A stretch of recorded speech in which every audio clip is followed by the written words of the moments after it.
Hello, Vande Mataram.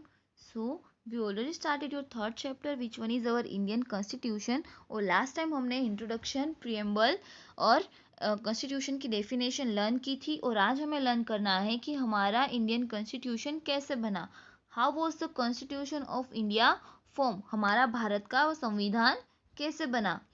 The Constitution of India is a statement of national goals and aims such as democracy, socialism, secularism, national unity etcetera. यानी कि भारत का संविधान राष्ट्रीय लक्ष्यों और उद्देश्यों जैसे कि लोकतंत्र, समाजवाद, धर्मनिरपेक्षता, राष्ट्रीय एकता आदि है. अभी ये कॉन्स्टिट्यूशन बनाने का गोल क्या क्या था?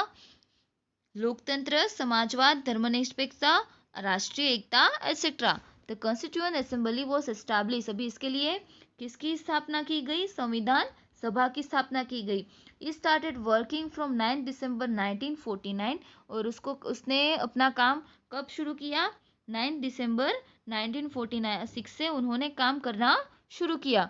The constituent assembly was form of prominent and distinguish scholars and leaders. अभी वो किससे बनी थी? वो सभा में किस किस का समावेश किया गया था? संविधान सभा प्रमुख और प्रतिष्ठित विद्वानों और नेताओं से बनी थी. Their political vision and forest was incorporated in the constitution. यानी कि उनकी राजनीतिक दृष्टि और दूरदर्शिता भी संविधान में शामिल थी.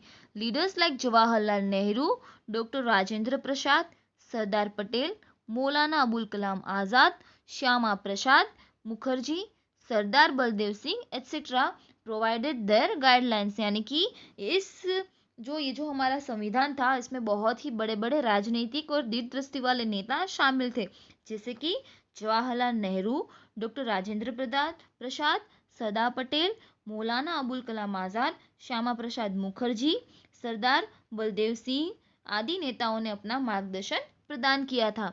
Frank Anthony represented the Anglo Indian community and HP Modi represented the Parsi community. अभी यहाँ पे बहुत अलग अलग कम्युनिटी के लोग अवेलेबल थे तो उसका भी उनको प्रतिनिधित्व करना था. तो फ्रैंक एंथनी ने एंग्लो इंडियन समुदाय का प्रतिनिधित्व किया और एचपी मोदी जो थे उन्होंने पारसी समुदाय का प्रतिनिधित्व किया. The committee had various constitutions scholars like Alladi Krishnaswamy Ayyar, doctor B R Ambedkar, K M Munshi etcetera. यानी कि कमिटी के पास बी आर आम्बेडकर, के मुंशी जैसे बहुत सारे राजनेता लोग भी थे. उनके पास बहुत अच्छे अच्छे लोग भी थे, बहुत अच्छे अच्छे स्कॉलर्स भी थे. अभी यहाँ पे फीमेल मेंबर्स भी अवेलेबल थे. कौन कौन से? There were female members like Sarojini Naidu in Vijaya Lakshmi Pandit. Doctor Rajendra Prasad was elected as the president of constituent assembly. अभी उनके पास सरोजिनी नायडू और विजयलक्ष्मी पंडित जैसे महिला सदस्य भी थी. और इन संविधान के अध्यक्ष के लिए किनको चुना गया? डॉक्टर राजेंद्र प्रसाद को.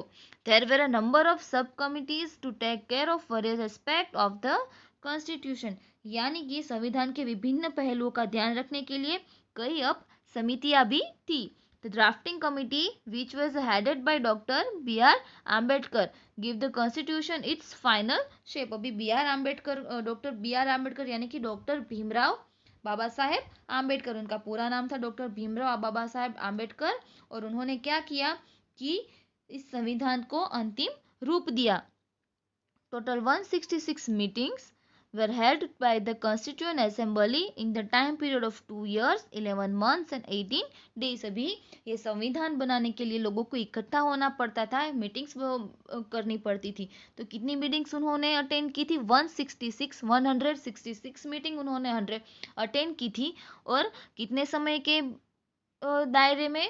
2 years, 11 months and 18 days तक उन्होंने 166 मीटिंग उन्होंने है अटेंड कर ली थी. On 26 December 1949, the committee passed the constitution which was enforced on 26 January 1950. अभी फाइनली अब ये कॉन्स्टिट्यूशन कब बन के रेडी हुआ था? 26 जनवरी नवंबर 1949 को उन्होंने उसको पास किया. और उसके बाद उसको अमल में कब लाया? उसको रिलीज कब किया? 26 जनवरी 1950 को. तो ये जो पूरा पोर्शन है इसमें आपको राजनेताओं के नाम याद रखने हैं. डॉक्टर राजेंद्र प्रसाद को ये जो संविधान समिति थी उनको उनके अध्यक्ष बनाया गया। और संविधान को एकदम अच्छा फाइनल रूप किसने दिया, अच्छा लास्ट में किसने डिसाइड किया, डॉक्टर बाबा साहेब भीमराव आम्बेडकर। डॉक्टर भीमराव आम्बेडकर, उनको अपने कॉन्स्टिट्यूशन के रचयिता भी माने जाते हैं। ठीक है, तो इसके लिए बहुत सारी मीटिंग्स उन्होंने हेल्ड की। कितनी मीटिंग्स, 166। और कितने समय के दौरान, 2 years 11 months एंड 18 days। और लास्ट में 26 नवंबर 1949 को ये पूरा कॉन्स्टिट्यूशन बन के रेडी हुआ, तब उसको पास आउट किया। और उसको अमल में कब ले आया, 26 जनवरी 1950 को। अभी यहाँ पे आपको क्वेश्चन दिया गया है, Do you know why the day of 26 January was selected to enforce the Constitution? यानी कि यहाँ पे पूछा गया है कि उसको रिलीज करने के लिए 26 जनवरी 1950 डे क्यों या मतलब क्यों 26 जनवरी का डे क्यों डिसाइड किया। तो ऐसा माना जाता है 26 दिसंबर 1929 को जो एक लाहौर की जो महासभा थी, अधिवेशन था, वहां पे पूर्ण स्वराज प्राप्त करने का जो सबसे बड़ी लड़त थी, पूर्ण स्वराज की ऐतिहासिक सबसे बड़ी लड़त थी, उसको लड़ने का डिसीजन लिया गया। और लास्ट में 26 जनवरी 1930 को लोगों ने आपस में ही सबसे पहला स्वातंत्र दिन सेलिब्रेट किया था। तब हमारा इंडिया आज़ाद तो नहीं हुआ था, लेकिन पूर्ण स्वराज की लड़त शुरू हो चुकी थी। और जब वो डिसीजन लिया था ना कि पूर्ण स्वराज की लड़त शुरू करेंगे, वो लाहौर अधिवेशन में लिया था, पुणे में।